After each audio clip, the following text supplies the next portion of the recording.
Only integer exponents. I mean, no, the thing that I guess comes to mind first is like this is x to the 1 times x to the 3/5. I'm trying to think of how to rewrite this so that it only has integer exponents. Um,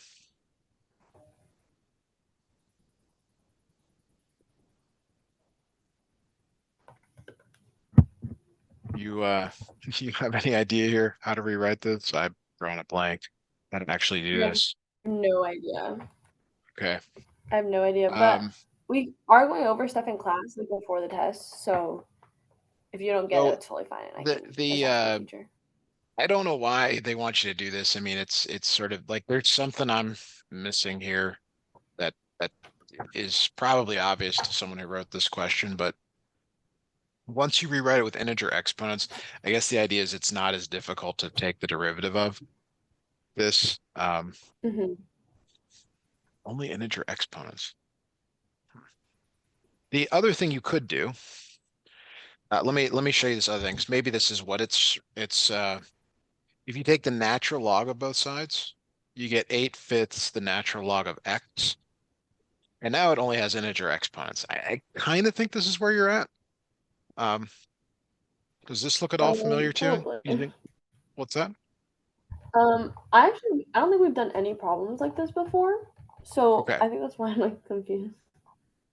Right. So what natural log allows you to do is take the exponent away, and then I mean, it does still have an integer exponent of 1. The derivative on the left is 1 over y times y prime.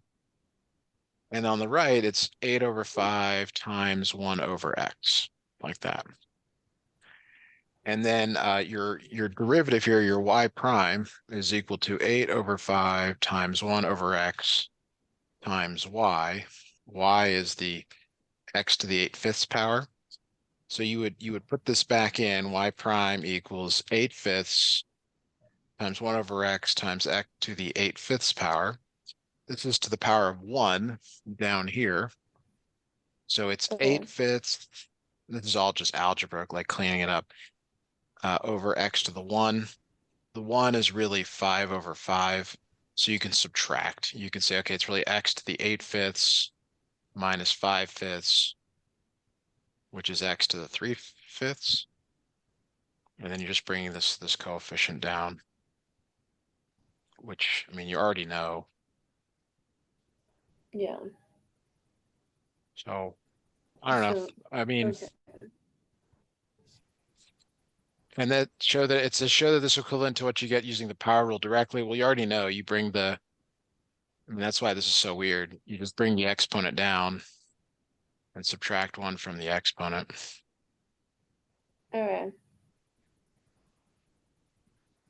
Does your teacher typically give you like a show problem like Not this? really, no. Okay. All right. Part B, letter B here is implicit derivatives. Is that where you'd like us to go next? Yes, please. Okay. So implicit derivatives here, I'm just gonna rewrite it just because it's got a lot of stuff going on here. So on the left, it's product rule. All right. Yeah. Do you like to keep the first or take the derivative of the first? I take the derivative of the first four. All right, so that's 3y squared dy dx. Keep the second, plus keep the first times the derivative of the second. Now, derivative of sine is cosine. The derivative of the inside function, though, is product rule. All right, we've taken derivative of sine is cosine, keep the inside, but then we're going to take derivative of the inside function. Hmm. So it's back to a product rule thing. So derivative of x is 1 times y plus x dy dx. Is that okay so far? Clean that up a Yes. little bit. Equals, And I can leave it like that, right? for the time being. Oh, we have to do the full Yeah, we still got to do the right hand side. 4.5 x to the 3.5 power. Yeah. So the calculus is done. The rest is just algebra. depending on your like comfort level, I mean, you probably want to rewrite this. I mean, I don't want to, but I will just to know you need to see it. But it's a lot of rewriting, and um, mainly, you know, you're distributing this y cubed cosine xy in here. Y, it's gonna become y to the fourth is one term, and then you get another term with an x. So you're gonna end up having three terms on the left, one on the right, and then you're gonna move some things around here. Uh, but you know, that's just the nature of these things. They get kind of messy. So this is Yeah. plus y to the fourth cosine xy plus x y cubed cosine xy dy dx equals 4.5 x to the 3.5 power. And this is when it's good if you could sort of say, okay, I know I've got to like move stuff around. I don't really have to rewrite everything, but I know I got to move the non-dy dx terms to the right. And if there were dy Yeah. dx terms, move them left. Even better if you're comfortable factoring, you know, Um, but yeah. as you go. But I get it. Like it's a lot here. So it's x y cubed cosine xy dy dx equals minus y to the fourth cosine xy like that. And then you factor out dy dx from both. Okay. You get 3y squared sine xy, y cubed cosine xy equals, this on the right didn't change. And you divide both sides by what's left over on the left. So it's this thing on the right divided by all of this on the left here, Okay. like that. What does it all mean? I don't know.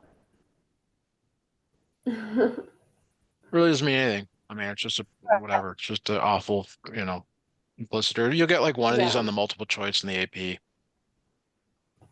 Okay. All right, part C. Would you like us to do that as well? Yes, please. Okay. So part C is one of these like they give you like all this information, you know, it's a sort of Diocles problem. Maybe this was a big deal. I really couldn't, yeah, no idea. But like all they're asking you to do is find the implicit derivative of this thing right here and evaluate it at two. Okay. So we don't need to like over complicate like all this stuff. Does your teacher give kind of long questions like this, or are they more compact? Like what's No, your they're usually super straightforward. okay? Super straightforward. So So he would the probably just give us the equation and ask. all right. So you know you this is more reasonable than the previous one. The This is more like an exam question. So the first one, the derivative of 4y squared is 8y, but whenever there's a y, it's dy dx minus. Now it's product rule, and I'll put that in parentheses. Okay. So you like take the derivative of the first, keep the second, plus first times 2y dy dx equals 3x squared. Does that match up with what you, how you see it? Yes. Okay. So rest is Yeah. just algebra. There's no more calculus. Minus y squared minus 2xy dy dx. So there's a preference to put the dy dx's all the way on the end, x before y. We're going to move the y squared over.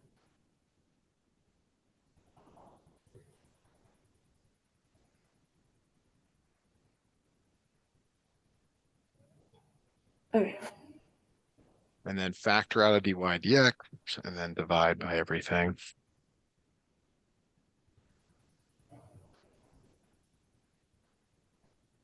Okay. So It's very common for these to have kind of a, you know, a really awful top and bottom. yeah. Occasionally you can do some simplifying, not in this one. I wouldn't worry about it. Now, This one has this added little wrinkle about when x equals 2. And the problem is your answer has both x and y's in it, right? You're like, what is y? Well, you have to actually figure out um, what is y. So you have to put that in here. 4y squared minus 2y squared equals 8. So 4y squared minus 2y squared is 2y squared, which equals 8. So that y squared equals 4. The y is either plus or minus 2, which is, might be like, why are there two answers? It says, I'll snip this in again. I mean, this is why I was asking your teacher does this kind of stuff.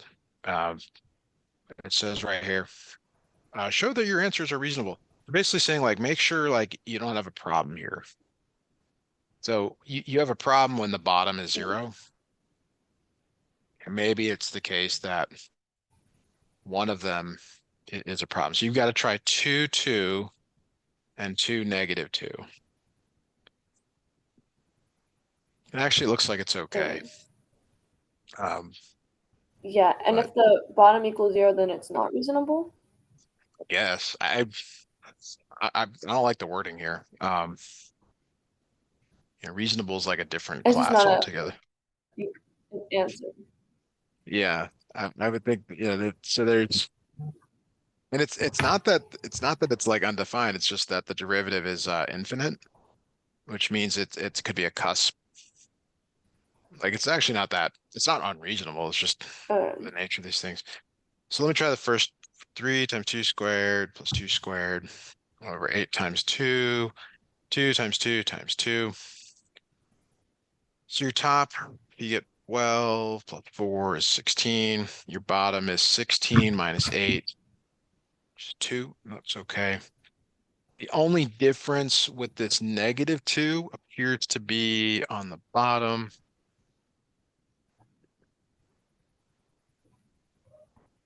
8 times -2 minus 2 times 2 times -2. 16 still. And then on the bottom, you get -16 plus 8, so -8, which ends up being -2, I guess.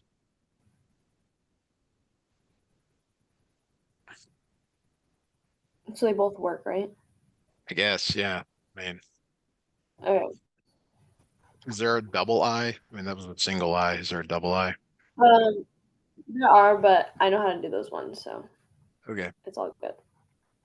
These all seem And then, disconnected. Like normally they're related, but anyway. yeah. Okay, I also sent you R5. Okay.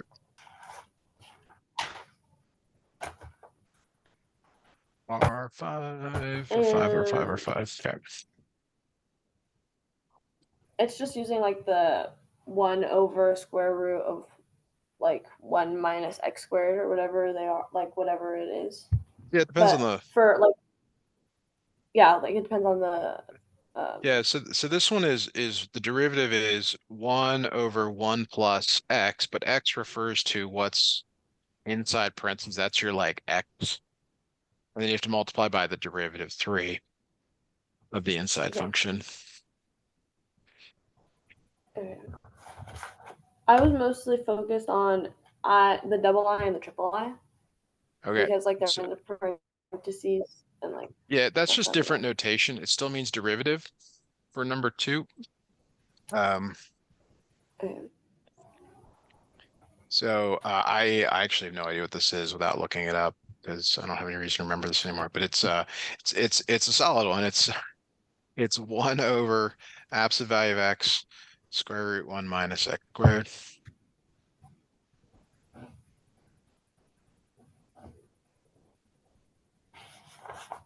Um, is that really just the answer?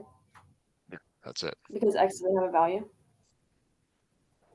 Yeah, I mean that's what my reference sheet shows. I mean, that's what I remember.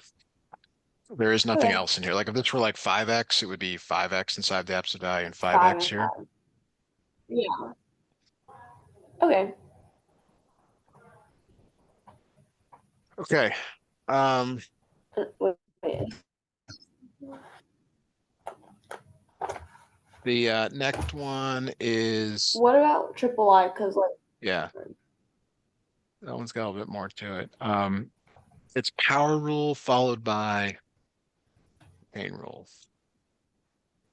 So it's that power on the okay, outside.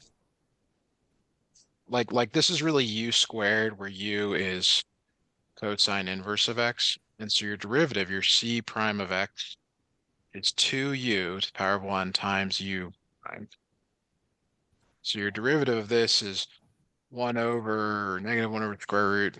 What is it? 1 minus x squared. yes. Yeah, 1 minus x squared. So 2 times negative 1 over square root 1 minus x squared times u. Sorry, that's completely wrong. Sorry, that's off to the side here. 2 cosine inverse x times that. Okay, because that's the okay. All right. And I don't need B, Okay. but I also sent um just like using those equations, like number 17 and 18 Mhm. with the fractions. Okay. Now when it says find the derivatives algebraically, like are they asking you to like draw a triangle or something, or what's the No, it's that just using the equation, I think. for 13 through 24? I mean, it's the one you're saying 17. Yeah. Okay. I mean, just from my standpoint, this doesn't mean to use the formulas. It means to, you know, say that the secant of y equals x over 3, draw a triangle, secant's the reciprocal of cosine. So normally it would be, so you'd write 1 over cosine of x over 3. So cosine is 3 over x. And then this is the square root of 9 minus x squared.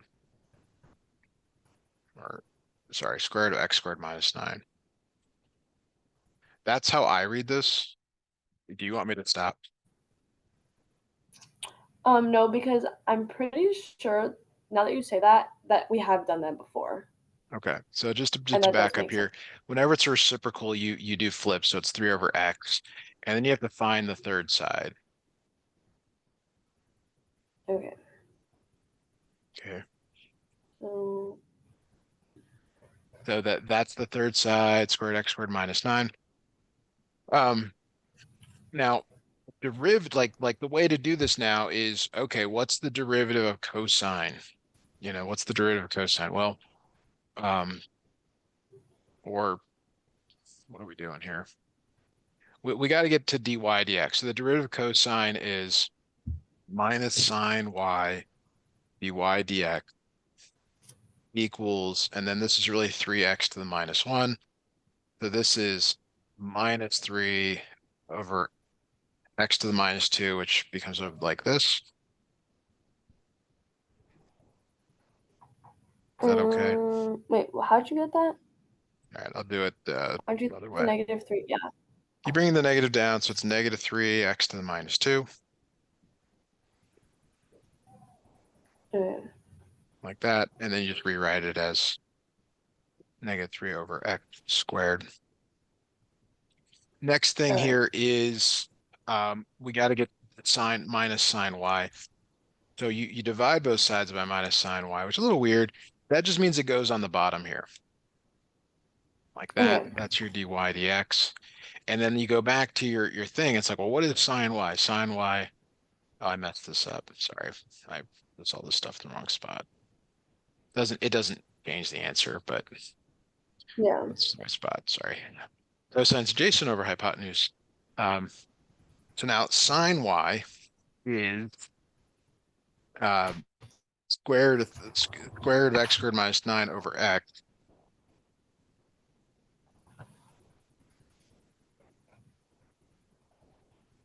Like this. You can see that the x's cancel. the negatives cancel, Mm-hmm. and you end up getting 3 over x squared minus 9. Okay, that makes sense.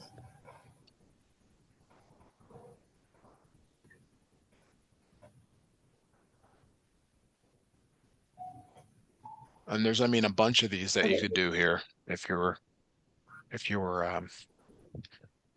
stuck or wanted more stuff to practice. I mean, they're all about the same. You got to draw the Yeah. triangle. A lot of it's like reciprocal stuff, so you gotta remember like which one it is. Yeah. Okay. The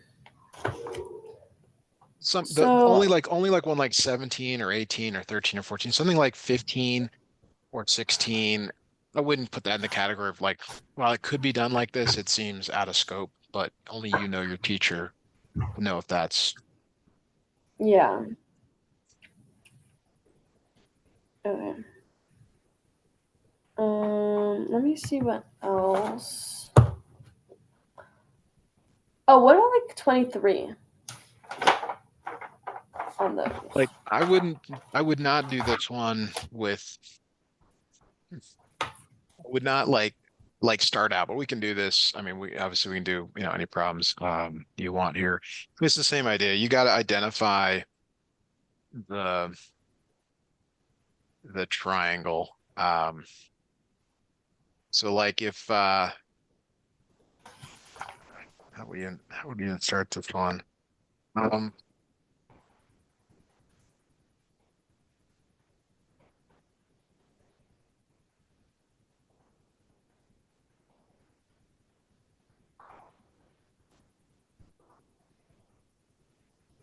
I'm wondering if we need to make a common denominator here on the right. It's just not in a good form to start out with. Uh,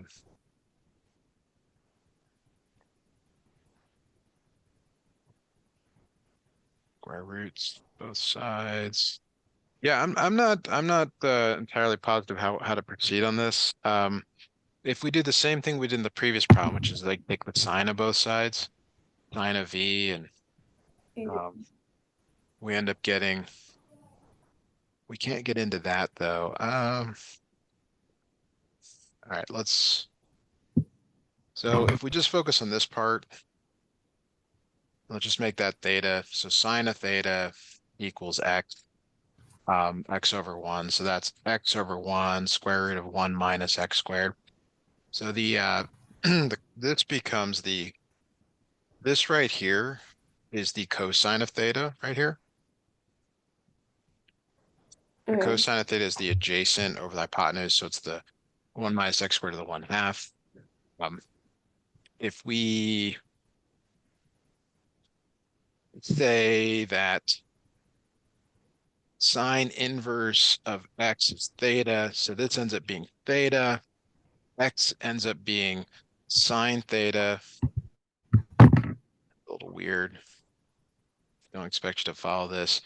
Times theta plus cosine theta. Yeah, okay. All right, let me try to back up here. So um if you let theta, you start by letting theta equal the arc sine of x, and then you know to take the sine theta of both sides, which ends up being x over 1. So that means that x is really sine theta. So that's the substitution for this. And then you look over at the picture and you're like, oh, the Okay. square root of theta is square root of 1 minus x squared over 1. So that's this part here. Sine inverse is that, and then x is Yeah. that. So v ends up being theta times sine theta. I swap the order plus cosine theta. So the derivative of this v prime is product rule 1 times sine of theta plus theta times cosine theta. That's the product rule minus sine theta, which ends up canceling with that one on the left there. So your derivative is theta cosine theta. Well, theta is the sine inverse of x. So you got to back substitute. And cosine theta is the square root of 1 minus x squared. So there's your answer. V prime equals sine inverse x square root 1 minus x squared. Okay.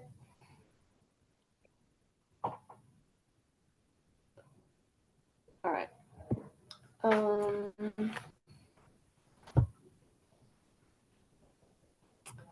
um, I'm trying to think of what else I need to go over.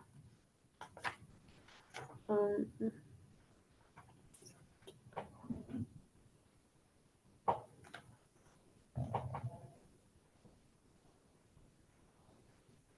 okay, I'm gonna send you a picture of like finding antiderivatives. Okay. Um, That seems very much forward of where you should be in this course. oh. Um, I'm not really sure like what he's following because I feel like it's like jumping around from what we do. All right.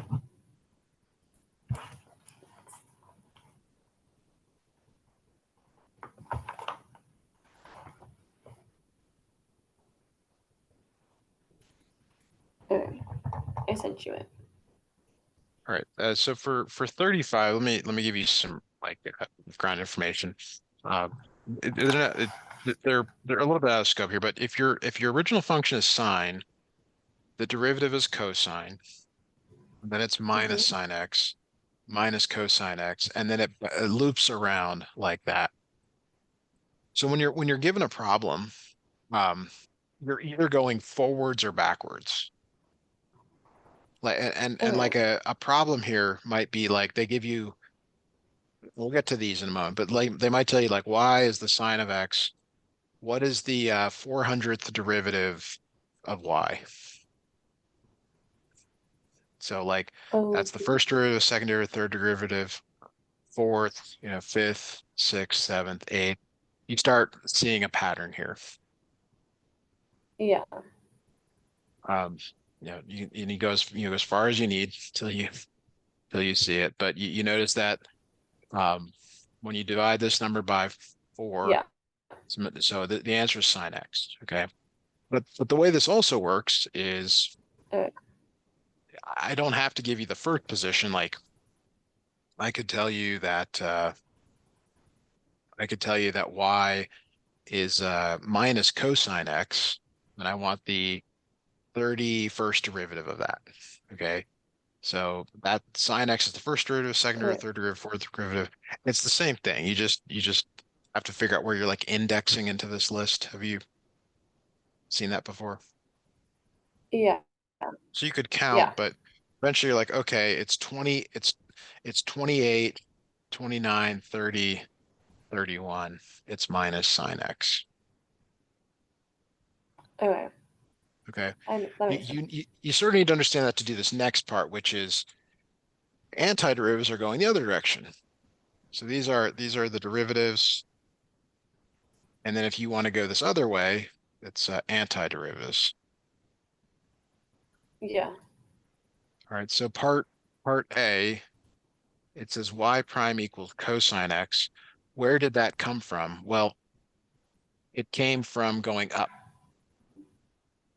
So instead of going down, you're going up So from sine x. negative sine x, or Nope, is it you're just going regular sine? It's just sine just x. regular. Yeah. Okay. That's Okay. part A. Okay. The Then B's for this, are so for this, a little hard. Go ahead, question. Like if for I the told you, sine one, it would just be negative, right? yeah, we'll get to that. We'll get to the 2x, but let's just say it was sine x, it would be minus cosine x that it came from. Okay. Sorry, that's wrong again. I'm giving you bad information here. I apologize. No, I'm sorry. I'm mixing myself up. Um, yeah. If the derivative of sine x, that came from minus cosine x. Now Okay. the two means that there's definitely a two in here. Well, what happens when you take a derivative with the two inside? You end up It's multiplying by two. just out. So you have to undo it with division by two. You need like a 1/2 out here. And why am I dividing? Well, take the derivative of this and tell me if you get this one here for starters. Um, okay.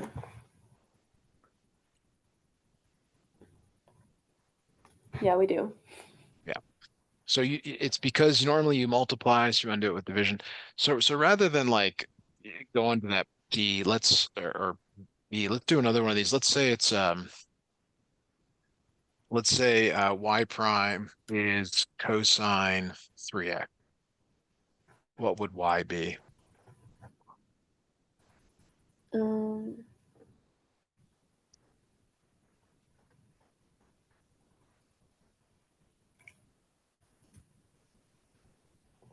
so like 1/3 or -1/3 sine Yes, 3x? -1/3 sine 3x. But is the derivative of sine a negative? No. Right. So the negative's not needed. Oh, okay. So when derivatives you go down, with antiderivatives you go up. Okay. And this goes the other way. Like let's say it's y prime is minus sine 1/4 x. If it's a Um, fraction inside, like a whole number creates a fraction, so a fraction is going to create a whole number out in front. yeah, it'll be 4 up in front. Yeah. So like So 4 what cosine. tell me what to write here. 4 cosine 1/4 x. Okay. There it is. Good. All Okay. right. So I think C was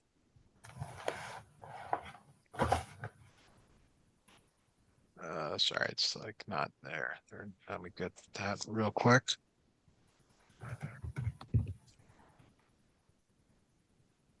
No, it didn't upload. Interesting. Okay. C is cosecant squared 4x. So um, you're supposed to know that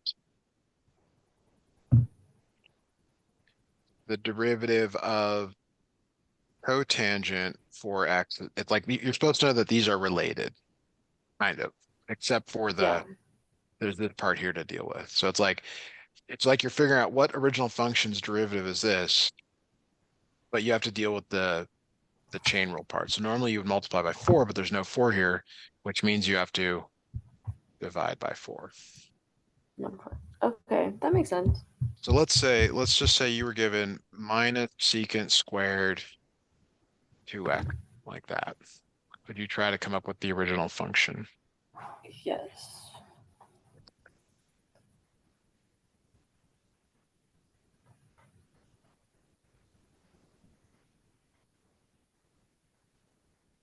Okay, so -1/2 tangent 2x. Good, good. And you got the sign right as well.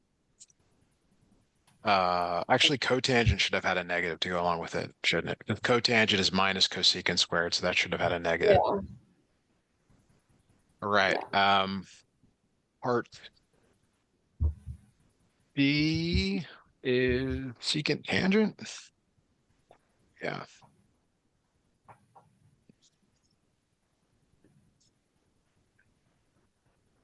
5 secant x tangent x.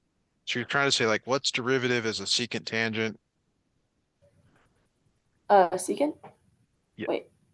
Yeah. So Oh, okay. secant gives you the secant tangent, but what about this 5? Um, wouldn't that have been like the exponent? It's just a coefficient. Oh, okay. All right. And then the last thing it says here, it says, uh, don't forget, remember to put a plus C. Well, you don't even know why. And I think that's crazy that they would even ask this, but you do need to add a C to all your answers, which you'll learn about maybe later on in the course. Yeah. Um, it's terribly out of scope. Um, but anyway. All right. What else do you have, or what other questions do you have? Maybe just doing like practice problems over Sure. like Uh, the inverse function, like the 1 over f prime f inverse of x equation. okay. Do you have any problems from your book that you want us to do? We do not have any problems. We only did one problem of those in class, Do you and really then there think it'll wasn't be on like your any other test? homework. He said it would be, Wow. so Okay. All right. Um, I mean, there's not a lot that I'm going to find that's different than what we already did, but I'll look for something here. Okay. Um, all right. So here we go. Can you find f of -1 for us, please? okay.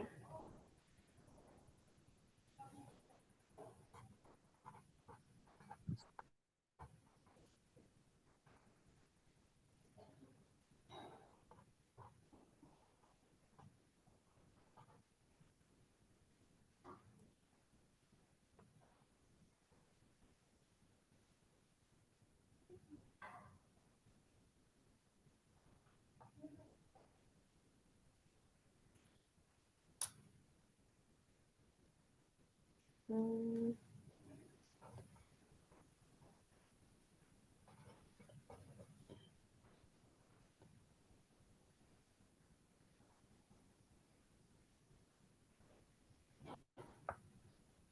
um, okay, so I plugged in the one, and so for the f -1, the answer is -14. For this one? But Yeah, yeah, this is -14. Good. So it'll ask you for f inverse of -14 derivative, and that is 1 over the derivative at -1. But sometimes they don't give you, like, they'll give you this number, but they don't give you the x, and you got to find the hmm, x, which is a little annoying. But then, so you have to basically be able to take the derivative of this 3x squared minus 10x, but you're evaluating it at plugging the -1. one in. Okay. You see what else I can find here. This is not covered very much. I mean, I would almost bet it's not on the AP as a regular question, but um,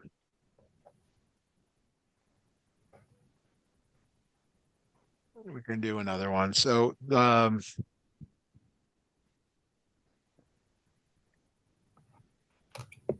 they might give you something like this could be the hardest problem you might see, something like this, where they say, um, find f inverse of 10 prime, the derivative there. So what you're trying to figure out is what is the x value such that f of x equals 10. And So and you're solving this equation, you're setting it equal to 10, and you're like, you got to guess some numbers. yeah. Um,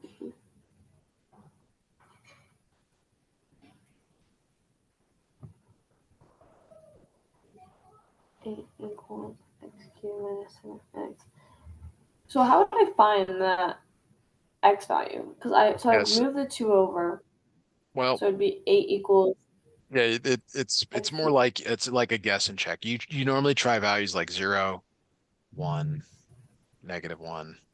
Okay. There's not a known way to find it. Um, which is another oddity of these questions is they actually make you find this value. Okay. Um,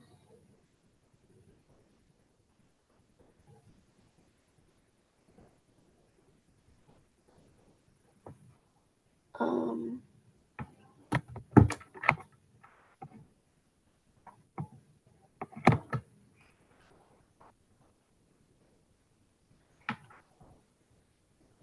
It's not -1. Nope. Um,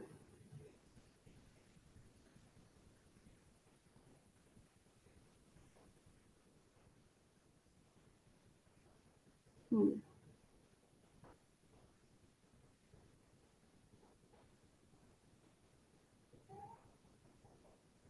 It's 1. It's one, yeah.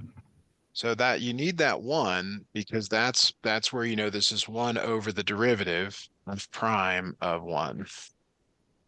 And we just plug that into the derivative equation. Yeah. So 3x squared plus 7, then you just plug 1 in, over 3 times 1 squared plus 7. So 1/10. Yep. Okay.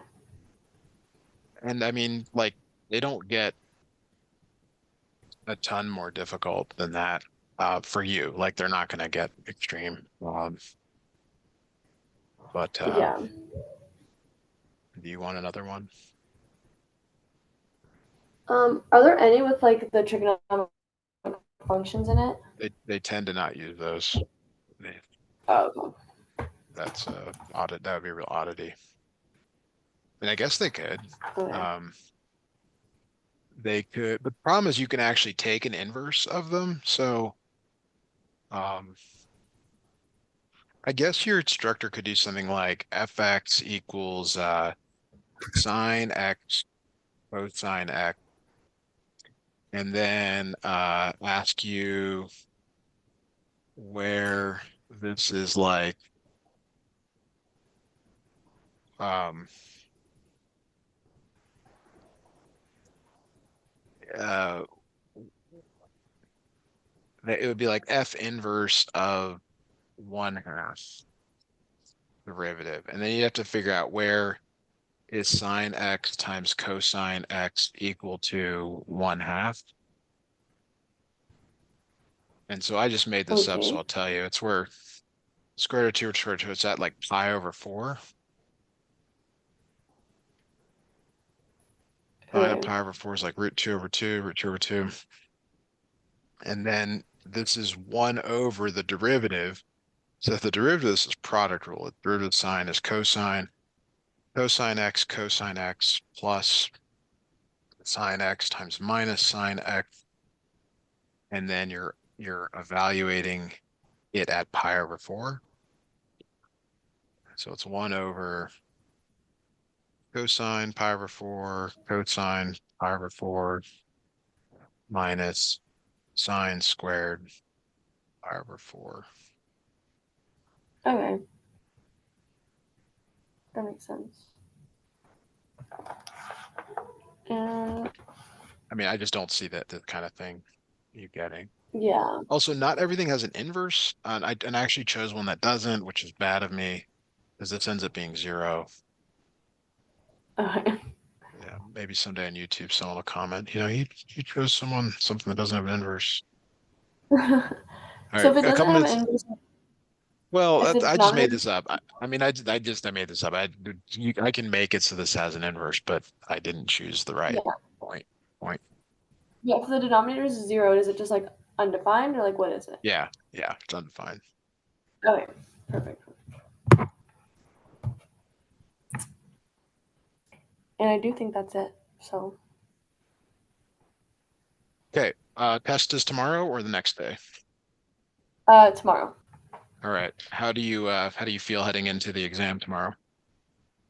I definitely feel a lot better than I have like the past 2 tests. So I'm hoping for at least a C on the test. Well, So I think you should set your sights higher.